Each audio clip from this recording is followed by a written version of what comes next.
podcast. Touchdown Ram! Recovered by the Chargers. Touchdown UCLA! With USC great and NFL stud, Frostee Rucker. The Trojans back in front. And LAFB founder Ryan Dyrud on the Believe Podcast Network and LAFBnetwork.com. This is your destination for Los Angeles football. What's up, Los Angeles? Thanks for tuning in to another edition of the LA Football Podcast. We are on the Believe Podcast Network, always on the LA Football Network, LAFBnetwork.com, your destination for all your Los Angeles football teams. Got a fantastic show today, joined by a fantastic guest.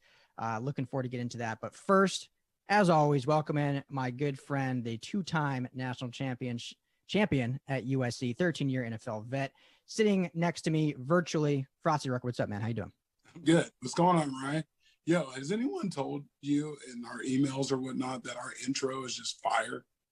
I've gotten a few. I like it. I love it. I love our intro. Yeah, I know it hits. It bumps, right? The music's good. The video's good. Yeah, I enjoy it. So if you don't see it, if you don't know what we're talking about, you got to go watch us on YouTube at LAFB Network, and then you'll see that intro. Frostee, the whole time just does the head wave. Love it. The whole thing about it gives me a Dr. Dre vibe, man. So what's going on, man? What's going on in LA? Not much, dude. Just another great day. What is today? Friday. This week's all blending together. I think it's Friday today. So excited to jump on with you and do this, do another LA football pod. Got a great guest. Oday Aboushi is the newest member of the Los Angeles Chargers. Free agent signing from Detroit, has had a great career thus far. Played for, I believe, 6 different teams and makes a 7th stop here in LA. But you've played with him before. Tell us before we get into it, just a little bit about Oday and what people should be excited about for getting him in LA. They should be really excited. You got a tough as nails, durable guy, great teammate. Everyone always has great things to say about him. He's a hard worker. And right now with this Chargers team, building that offensive line up to protect Justin Herbert, this is one of the guys that's going to be key. So let's keep our highlighters out on the offensive line for the Chargers. They keep making moves and splashes. We'll see what happens in the draft. But right now we got Oday Aboushi coming on. Great guy. Can't wait for you guys to meet him. Yeah, absolutely. So looking forward to it. And thank you, Frost, for getting him on with us. So that'll be fun. Before we jump into that, let's give a shout out to betonline.ag, our partner of the LA Football Podcast. A lot of stuff right now going on. NBA. Are the Lakers? What's going on with the Lakers? Are they done with all these injuries? Or are they going to bounce back? Both our guys are hurt. AD and Braun are hurt, so we got to wait a little while for them to get back. I've had high ankle sprain before. Tried to play football with it. That was nearly impossible. Yeah. Basketball is a lot more cutting, jumping, and moving, so to say. So I hope our guys get back healthy to make a playoff run. Because if they don't get back, they may not make it back to the championship. Yeah, no, need those two. Pretty integral to that team. My Nuggets just made a big trade. Aaron Gordon yesterday from Orlando joins my Nuggets squad. Does that make him a contender, you think? I well, yeah. I'm a fan of your Nuggets squad only when, I go against them when they play the Lakers. But anyone else they play against, I cheer for them. I like them in the Western Conference. I think they're a growing young team that has a lot of potential superstars, and I'm a big fan of the Joker. Yeah, love the Joker. So, yeah, plenty of NBA games. You can go to betonline.ag to parlay those or bet on, some champion spreads or anything, futures out there. NHL's going on. My Avs are playing great. The LA Kings are making a push back to prominence. Haven't been great over the last few years, but they're making a playoff push. So you can head betonline.ag, do betting there. But the biggest thing in betting, obviously, March Madness going on. We are in the thick of it, heading into Sweet 16. Frost, I've already lost a lot of money on March Madness at BetOnline, but I'm hoping to win some back. Is there anyone you're putting any money on this weekend? They owe us. BetOnline.ag owes us a winner. I'm going right back with USC like I've started with at the beginning of this tournament.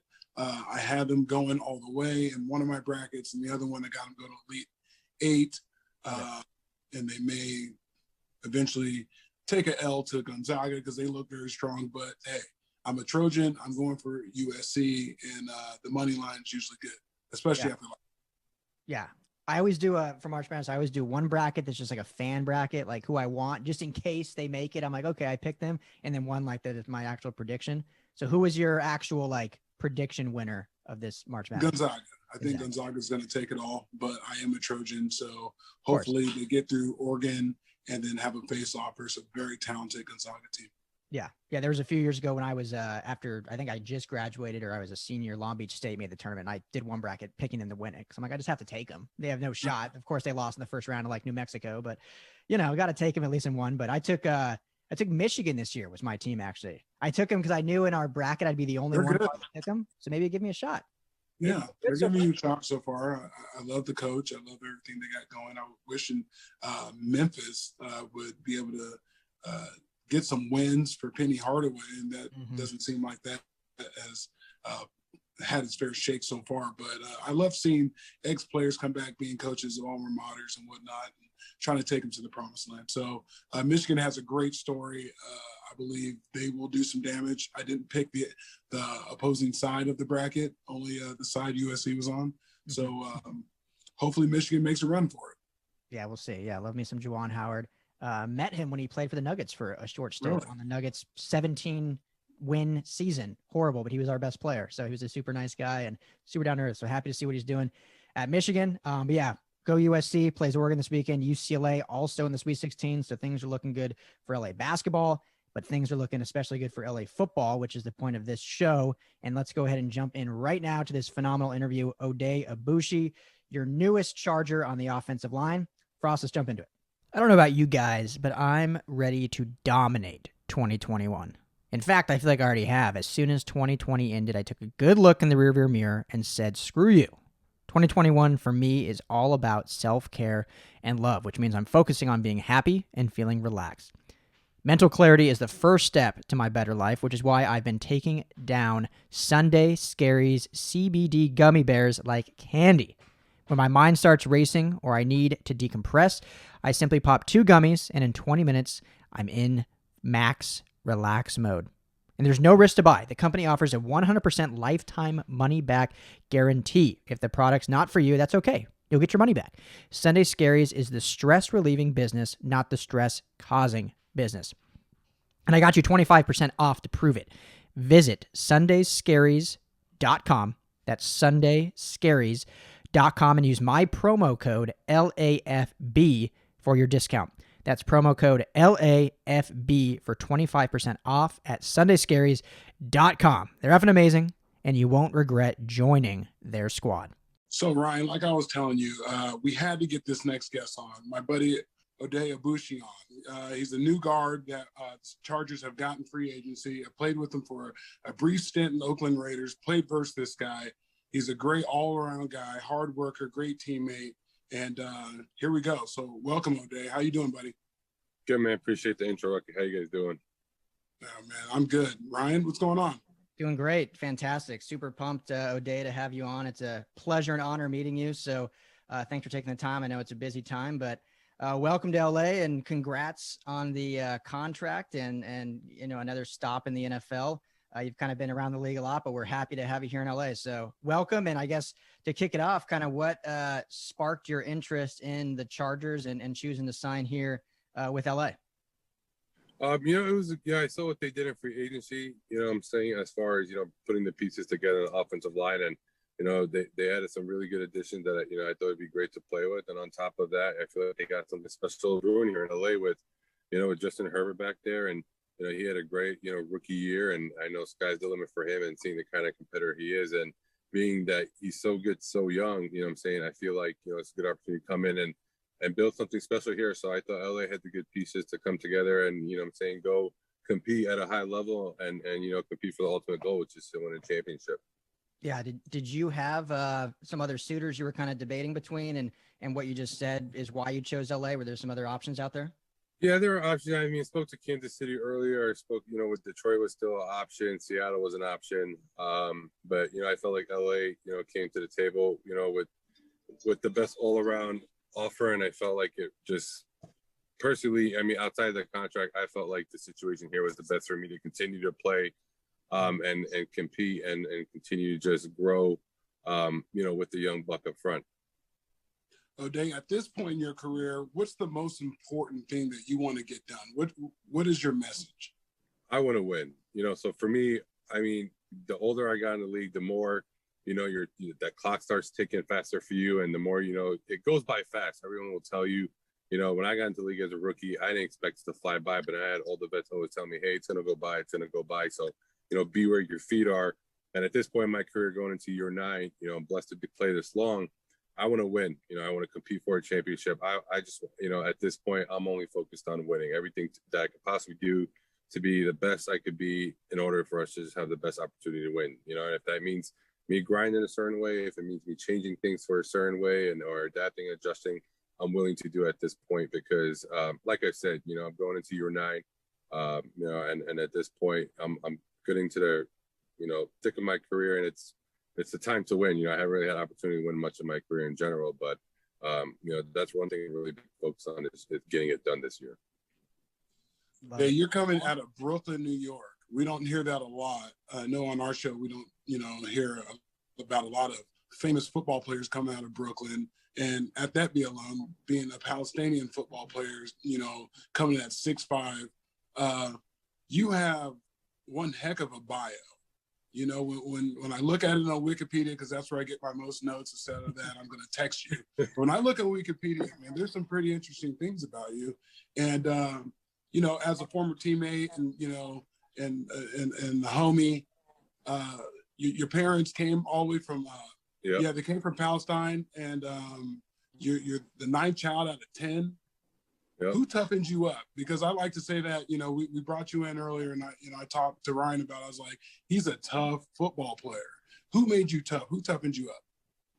To be honest with you, my family, being one of 10 and being the 9th child, you find your place in the family, you learn what to do and not to do. But ultimately, I felt like my parents did such a good job of leaving no weakness in us. They never, for us as kids, never talked about anything being out of reach. For us, it was never an excuse. It was always a solution. Like my parents, coming from Palestine, my dad coming really young when he was 10 years old, having to, his father passed away at a young age, having to support his mom and his sisters in America, at such a young age, 13, 14 years old, there was no room for weakness. There was no room for vulnerability. It was toughness. It was a matter of, providing for your family, him being the only man in his family at the age of 13, he wasn't dealt those cards, but, you got to play him to the best of your ability. So growing up and kind of knowing my dad's history, knowing my mom's history and the hard work and what it takes to make it. And having that tough mentality that, hey, no matter what happens, you're going to get up regardless and you're going to just keep going. You got to just keep, rolling with the punches. So my parents, their journey played a big part of that, and I feel like that, plays a big part in the way I live my life. And as far as, me being able to translate, that to my game and be motivated that for my game. Are all the Aboushi boys 6'6", 300, or were you the outlier there, one of the big ones? I'm definitely the biggest one. Actually, two of my older brothers, 6'4" and 6'5", so they're pretty tall, pretty big dudes. Big dudes. Yeah. So yeah, we're all pretty. The boys are pretty big, and my younger brother kind of got the short end of the stick, but he's a doctor, so where he made up for it there. So he's about 6 foot, but we're all pretty tall. That's good. Yeah, I'm the other, and I always joke with Frost. My dad is 6'5", like 225, and I'm 5'7", so I got the real short end of the stick. So my career didn't last too long. But did any of your other siblings play, or were you one of the only ones that played football, and you just carried that? Yeah, no, my older brothers played. My older brother played in high school, and then my older brother played in college at Fordham University. And growing up watching, we would always go to his games. I'd watch his games, and I didn't understand football too much, but I just knew I loved the atmosphere. I knew I loved that he had teammates. I knew that I loved that he had a bunch of boys to hang out with, and they worked out together. And so for me, and they played in front of the crowd, and for me, like that was, I didn't really know too much, but that was fun to me, and that kind of already got the ball rolling as far as me wanting to pursue football and play football, because I saw how much fun that was, and as a family, how much football brought us together. Like I remember all of us going to my brother's game, jumping in the van, going up there, him playing, and then going out to eat after, or grabbing a bite. And like for me, like getting it to run on the field. So like, I felt like they really brought that joy, and that really kind of just, I fell in love with that part of the game. Absolutely. Frost, before you jump in, just because we're on this topic, I'm sorry to cut you off again, but we had just last month, Oday, on or last month, Oday, we had on a director of a Netflix series called We Are the Brooklyn Saints about youth football in Brooklyn. I don't know if you've heard of the Saints, but I was just curious what youth football is like in Brooklyn, and if you ever go back to that area and maybe get involved in the community at all. Yeah. I try to go back. My nephews actually play youth football in New York City and Staten Island area. So I try to go back and I try to coach them through. I try to go back and be around the kids. Because I remember being in their shoes. I played at Parkville in Brooklyn, and that was, it wasn't anything much, but, as I think we had everything we needed. It wasn't exactly a grass field. It was a dust field. You know what I'm saying? It wasn't exactly the best equipment, but we had equipment. We just made it work, So, going back and seeing it come full circle and seeing my nephews now who are, 8, 9, 10 years old, 12 years old, playing Little League football, Pop Warner football, being around it makes you, it brings you back to where it all started. I remember myself running around and getting scratched up and hitting and all that stuff, being in that age, and, to see it come full circle, it's fun to kind of watch and try to be, like you almost like go right back to it naturally. I almost like already talked to my nephews about, football, like not even trying to coach them. The way we talk about ball, we talk about like technique and stuff like that, and working. So it just naturally keeps flowing, and I'm sure more of my nieces and nephews will play, and it'll just keep me around the game more. Yo, Oday, I want to tell you this. I hate the term journeyman. I played for 4 teams in the NFL. I hated the stigma. I always felt like it's just more opportunity. 32 teams. I don't care which one picks me. I just want to play. I want to help the team win. How do you view the term journeyman going on your 7th team? And what have you learned over the course of your career? Well, it's funny because I think about that. I used to think about that often, the term journeyman. I'm like, man, I would love to stick with a squad and hopefully be there and just ride it out, right? That's the dream, to stay on one team and go. But then as I spend more time in the league, every opportunity that I've got has always been better than the last, to be honest with you. Every team that I've left for the most part has been an upgrade to where I've been. And giving me more opportunity, whether maybe we didn't win more, but I played more, what I'm saying? Maybe, weren't as successful, but I had more opportunities there. And for me, I looked at it as the glass, half full. I mean, I got the chance to experience, Detroit. I got a chance to, be in Arizona for a little bit. I got a chance to be in Seattle. And these are cities, if I lived and worked a regular job, like I would never get to experience. I had no idea what Seattle had to offer, and I loved it. I had no idea what Arizona had to offer, but I loved it. I had no idea.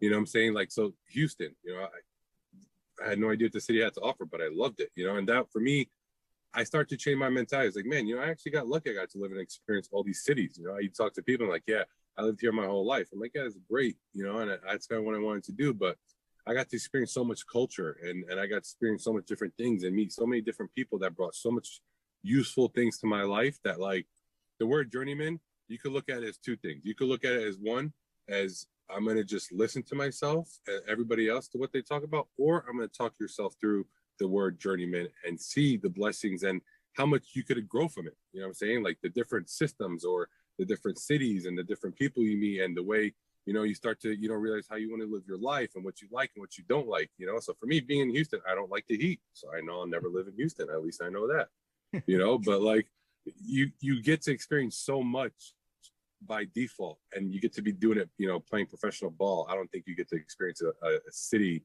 and enjoy its maximum, what it's got to offer, especially playing football. I mean, you just don't get the best of the 2 worlds like that. So, I love it. I take it, as is. I'm blessed to make it 9 years. You know what I'm saying? I grind the same. None of that ever really affects me. I go in there with the same mentality as everyone, putting on their pants the same way. And, you know what I'm saying? I grind. And every time I have the mentality, it always works out. Oday, you've been coached by some really good offensive line coaches, been around some really good schemes, around some really good quarterbacks. What sticks out to you about your new voyage here with the Chargers? Frank Smith, your relationship, can you talk us through that? I don't know him too much.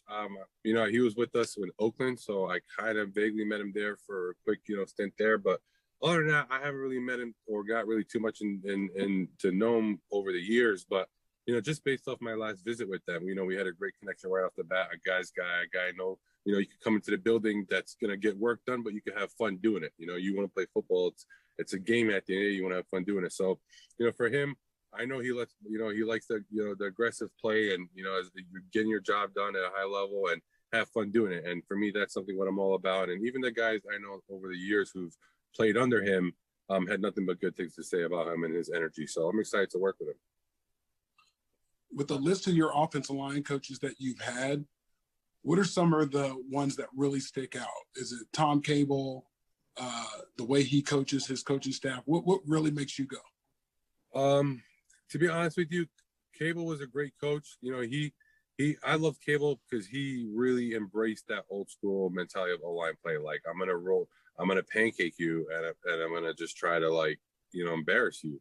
And I love that. But, you know, like my coach this past year in Detroit, you know, Hank Fairley, probably one of my all-time favorite O-line coaches, you know, someone who's played the game for a long time, who understands how to play the game. A lot of O-line coaches, you know, I feel like, you know, they try to play the, you know, coach the game off of old techniques and old ways where, you know, the game is different. You're not playing against a bunch of slow guys on defense no more. You got Aaron Donald now. You got JJ, you got all these guys who are different level of competition. So you have to, you know, do things differently. And I felt like Hank Fairley, like although with the same thing as keeping the core values and fundamentals of offensive line play, he let us play the way we played best. And that was something I felt like was able for me to play my best ball last year of my career, because I was able, you know, offensive line play, you just have to play enough to feel the position and your surroundings. And I feel like the more you do that, the way you do it, as long as you're doing it at a high level, you know what I'm saying, you're getting your job done. You know what I'm saying? All the other stuff is in between the white lines. Really doesn't really matter.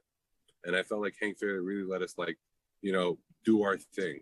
Yeah. Yeah. When you get a chance to, you know, take some ownership of, you know, you're up front, you guys can talk out games and talk out blitzes on the field and, you know, be really in sync with each other. You know, Yes. It's always something my coach told me before, you know, if they call the wrong call, we all get on the same page and go the right way. You know, Yep. we'll make the play right. So Exactly. I understand. And Hank Fairley did play at a very high level. I remember watching film. Not sure I got a chance to actually go one-on-one with him. I'm sure we played person. But again, when you got coaches that can come back from, you know, being in the NFL for a long time, they know how to adapt. They're not just telling you to run through a wall and the impossible stuff. They give you stuff on your plate that they know you can do, and they'll take it off if they know you can't do it. So that speaks volumes to me. Yeah, we're trying to get Frost down in Chargers camp to do some contract work. So maybe you'll see him coaching at the D lineman going against you. Who knows? I wouldn't be surprised, to be honest with you. He got enough free time. I do. Retirement. I don't know about that. I don't know about the free time. Much earned retirement. Hey man, we put a lot of years in that, you know. So Oday, I want to talk to everyone about the first time I met you. So the first time I met Oday, we're playing versus each other versus Seattle Seahawks. I'm not going to go really into depth with it, but watching you on film, you were the new guy. They had picked you up. You had a small amount of film, but you were a guy on the film talking everyone up, picking guys up. You had a lot of energy and stuff like that. And I'm like, oh, okay, so this is the guy that, you know, is playing this right guard position. I think you were in for, someone was hurt. I think it's a guy over there with Arizona now. Actually, I was Sweezy wasn't there no more. Sweezy was gone by then. I actually signed. He was already gone. He was not. So that was the year, me getting to Seattle was the year, that was my 5th year. Is that the year I started legit starting? Like that point in Seattle, I was rolling. I think when we came to Arizona, I was like 9 starts in or 10 starts in deep by the time I remember that Thursday night game. So going back and forth with one of my buddies, Josh Morrow, about it, he was like, Frostee's going to block you. You know, at this stage, I'm really old. And Oday was one of those guys that really told me I was really old on the field. And we battled, and you gained a lot of respect for me that day just because the way you brought it. You know, usually some guys, you know, let me slip, or, you know, they let stuff slide because I'm a little older and like, oh, old man, sit down. And, you know, they hold me, they don't knock me over stuff. But this guy came full steam at me and just made it known that I wasn't going to get a play on him. I got one. Luckily, Oday, we can't find the film on it, so I'll spare you. Is it that picture of you pancaking Russ? No, he had nothing to do with that. Nothing to do with that. But, thankfully, I believe it was a flag, not a sack, and to be or something like that. But yeah, you know, I remember that game. That was probably my first real like oh shit moment. That game, you know, because like for me, I play a lot of hype. You know, when I play, I love the energy. I love to talk smack. And, you know, me, I was a young guy at the time. You know, you're older guy. So for me, I'm just talking all kinds of smack. You know, I love it. You know, oh, old man, I'm telling you, oh, you can't do this. You know, and you're just smiling and giddy. I'm like, oh, you know, I'm blocking. We're blocking. And then, boom, you got me out. You know, you rolled me that one play. And I was like, damn, man. I gave up to the sideline. You know, my boy, Dwayne Brown at the time was like, hey, man, you over there chirping. I'm like, yo, I got it. You know what I'm saying? The rest of the game, calm me down a little bit. Calm me down. But that was my first, like, real, like, oh, shit moment in the league, to be honest with you. Because, like, I just didn't expect it. You know, I was just trying to, you know, talk smack. But, man, I was like, all right. Well, those old guys always got at least, you know, one good play in them that, you know, can knock your socks off. That's all it takes for the D lineman. Yeah, I won that day off that one play. You know, that's it. Like, we watched the film. One more year contract. We watched the film. Whatever coach said, it was like, well, did you see that play? Did you see? Yep. Well, all right. Get up to play 57. Oh, here it is. Yep. Okay, good game. No, but man, but I like I said, I got a lot of respect for you. We end up being teammates and spending some you know, personal time, getting dinner in Oakland and whatnot, and really get to know you, man. And as you know, you retire like I have. There's only a few guys that, you know, really connect and stuff. And I love following you on social media. You got a lot going on. You know, you wish me a happy birthday. You know, that means a lot too. So, you know, I'm here for you having a great career here in LA. I think you're going to do great. This offensive line has been highlighted for the past few years of just not living up to any expectation. You have a really good quarterback and an opportunity. And my brother, I wish you the best. I think you guys are going to gel into be one of the solid offenses in this league. And just got to keep that young, bright quarterback upright. Yeah, absolutely, man. I appreciate it, man. Thank you for saying that. You know what I'm saying? You know, you're also one of the players, you know, not to toot the horn, but you're also one of the, you know, been around a lot of guys, been around a lot of professionals, but, you know, you've been A1 since day one as far as knowing how to play the game. You know what I'm saying? The dinners we've had, the times we had, Breno, me, you up in that. But, you know, that's, you know, even like you said, after football, you know, you reaching out to certain things I post and interactions and stuff like that, that has nothing to do with you. But, you know, you showing your support and, you know, your acknowledgement of that is huge to me as well. So I want you to know it's definitely mutual, and I appreciate, you know, everything you said and all the respect to you as well, my man. Appreciate it, man. Appreciate it. We can't wait. John, no love for you because I don't really know you like that yet. All good. Yeah, we'll get to know each other over the years, I think. So hopefully you build a long one in LA. We can't wait to get out here. Really appreciate you taking the time. Before we let you go real quick, I just have one more question because I always pepper Frost with these questions, not being a player myself. I love getting that inside look. And every person's free agency obviously is different. It's, you know, it's a different journey for everyone, but for you in this instance, was it, you know, just your agent and they kind of told you the numbers? Did you talk to Tom Telesco? Did you talk to Coach Staley? I'm always just curious kind of what goes into those free agency decisions, how much you talk to guys, or if it's more hands off and then you kind of sign the dotted line when the time comes. Yeah, it's pretty much, you know, for me, I think, because, you know, to be honest with you, I thought you know, a lot of people thought my film spoke for itself last year. So it wasn't much conversation needed to be had.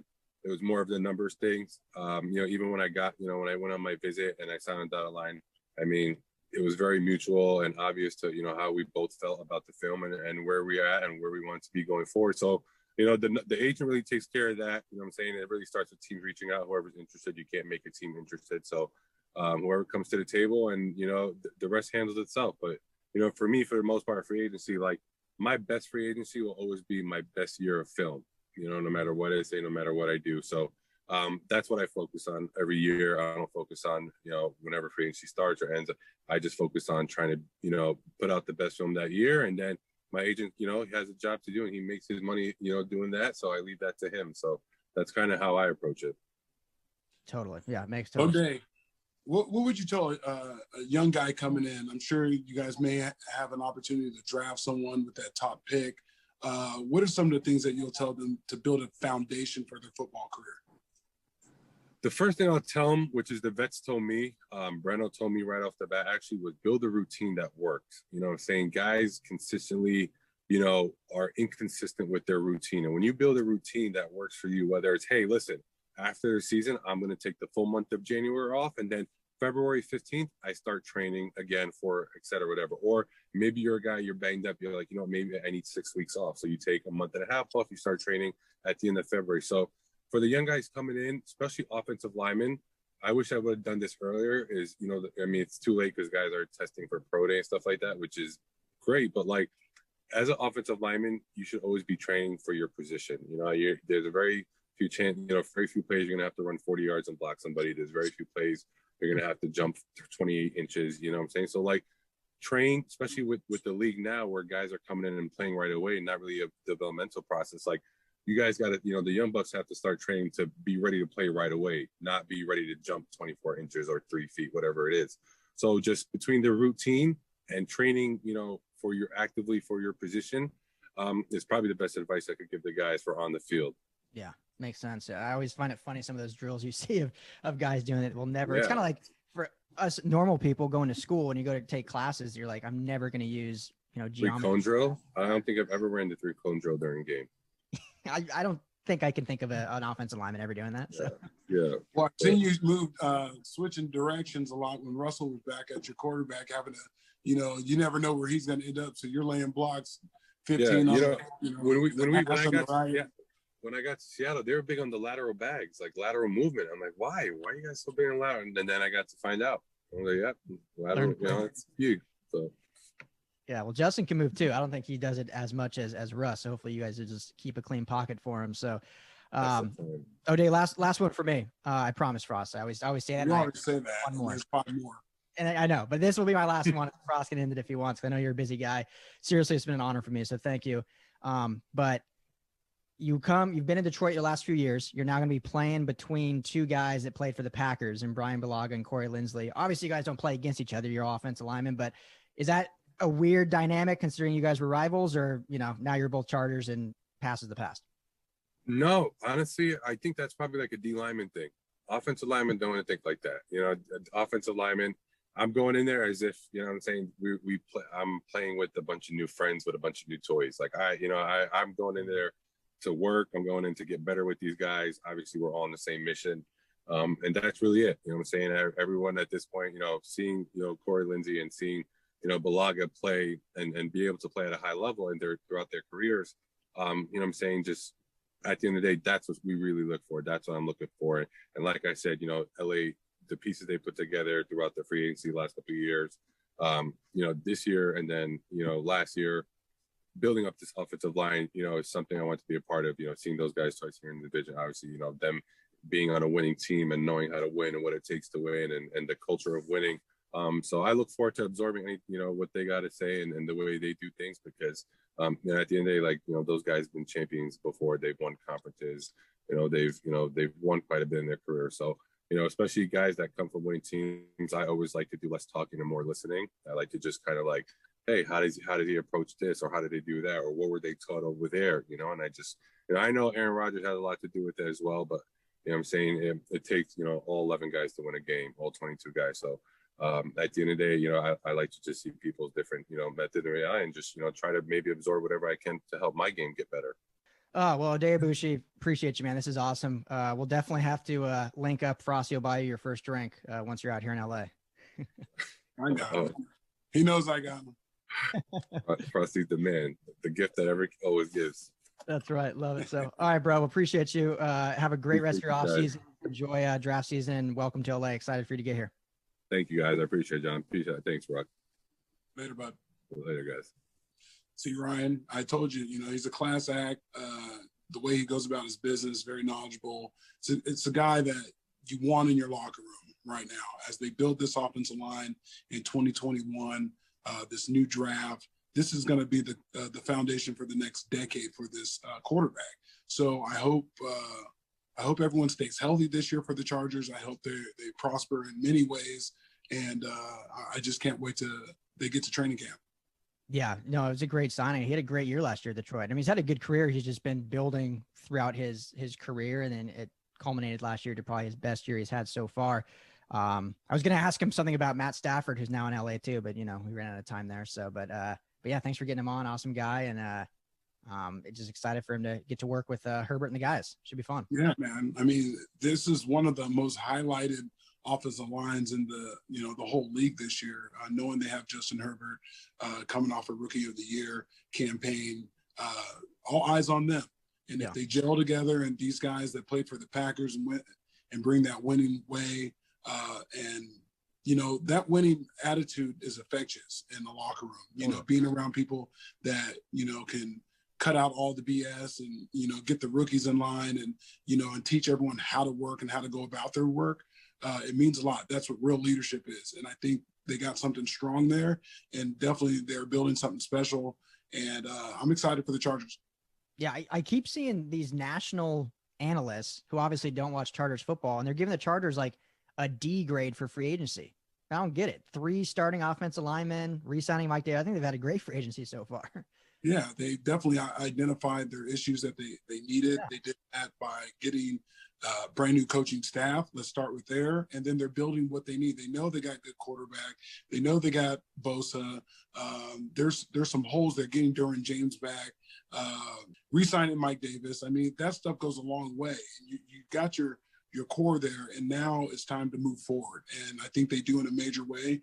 The Chargers were in a lot of games last year, although playing inconsistent the majority of the time. They still played all their games down to the wire. They gave a lot of people a run for their money, and this time the ball may fall their way. And some of that comes with luck, some come with hustle, but if everyone's on the same page, your chance of success goes up. Totally. And I think the biggest thing with at least the 3 offensive lineman signings, Lindsley, Oday Aboushi, Matt Filer, is all have been healthy, which is a huge, huge thing for this Chargers team. Signing guys that have a clean bill of health will be big to have them play. Because, I mean, you're only as good as the players on the field that stay healthy, and that was obviously an issue last year. So, yeah, man, thanks for getting Oday. Seems like an awesome dude. Can't wait to meet him and hopefully buy him a drink sometime. Yeah, absolutely. We'll get him back on. Yeah. So before we wrap up, let's give a shout out to our newest sponsor, eBay. Frost, I ask you every time, but any new kicks you want to share with the people about? Or I have no new kicks, man. So I have to go on eBay. We got some birthdays coming up in the family. So maybe we'll be purchasing some right off eBay, some fresh kicks, some LeBrons, some Jordans. Who knows? They got everything. Yeah. Easter's in a couple weeks. I don't know if people go crazy on Easter baskets still. But if you do, you can get some sneakers for your loved ones. Rare Dad Stock, latest release. You can find the exact shoe you're looking for. ebay.com/sneakers. And they have an authenticity guarantee that's going to make sure you get the exact shoe you order. A team of experienced sneaker authenticators verify the box, logo, stitching, and dozens of other inspection points. Also, if you're a seller, any sneaker sellers out there, if you sell shoes over $100, they have eliminated selling fees. So if you buy and flip, no selling fees on shoes $100 and over. So go to ebay.com/sneakers today. That's ebay.com/sneakers. eBay, the world's best destination for discovering great value and unique selection. So there you go. Frost, anything you want to talk to the people before we wrap this up? No, one thing I want to do say is USC plays Sunday night. So let's go USC. UCLA's out there too. I'm not going to, discredit them. They're both in the Sweet 16, so that's great for the Pac-12, great for our LA sports team. So let's wish those young men good luck, and hopefully they can make it to the Elite 8 and onward. I'm glad you brought that up, because I was feeling good about, I thought UCLA was going to have a good chance, especially with just how the board fell with Texas losing, getting to play Abilene Christian. And then USC, I thought, was coming in pretty hot to the tournament. But did you expect them to rout Kansas by almost 40 points? No, but it's it's just a good feeling. Obviously Kansas didn't think that was going to happen either, right? But USC, I mean, they just got a solid lineup. I think they're the tallest. They were going into the tournament, the tallest team out there with length and height, and they're using it to their advantage. That's great defense, and they're ball hawking. They're shooting the 3-ball well, and I'm really pleased with their efforts. Yeah, big one. They play Oregon, right, on Sunday? Yeah, another Pac-12 flow. So this is a huge game, man. So best of luck to those young athletes out there. Yeah, absolutely. So fight on for USC. Go Bruins for the Bruins, both in the Sweet 16. Great for LA. Our football teams too. Just to shout out that we will be doing next episode. Had their pro days this week. UCLA's was Monday and Tuesday. USC's was on Thursday. So Frost is going to break down some film of the big the big boys, the defensive linemen, Osa Odigizua, Jay Tefele, and Marlon Tui Pelotu. They look good. Yeah, I think they all look pretty good. So that'll be fun. They look good. Yeah. I can't wait to break it down. We'll get into that next episode, so make sure to stay tuned for that. Any Trojan Bruin fans, but also you LA Rams and Charger fans, because those are guys that could be targeted by those teams to add in the draft. So we'll get into that next episode. So Frost, we've been rolling it here on this video if you're watching this on YouTube, but where can everyone find you out on the socials? I'm at The Organic Frost. That's on Twitter, Instagram, and make sure you email me. I'm at frosteepodcast@yahoo.com. There you go. I am at Ryan Dyrud, LAFB on Twitter. The main account at LAFB Network on all the socials. If you're watching and you haven't subscribed on YouTube, make sure to subscribe. If you're not watching, head to YouTube, search at LAFB Network, and you can subscribe to the channel there where all of our video content, film breakdown, all that good stuff will be. If you're listening on audio, we are everywhere you listen: Apple Podcasts, Spotify, Google Play, Stitcher, everywhere you listen. We are. This is the LA Football Podcast on the Believe Network. Thank you all for listening. Frost, thank you as always, my man. Yeah, absolutely, Ryan. And LA, peace out. Yep. And big thanks to Oday Aboushi. We'll talk to you guys all in a couple days for the next episode.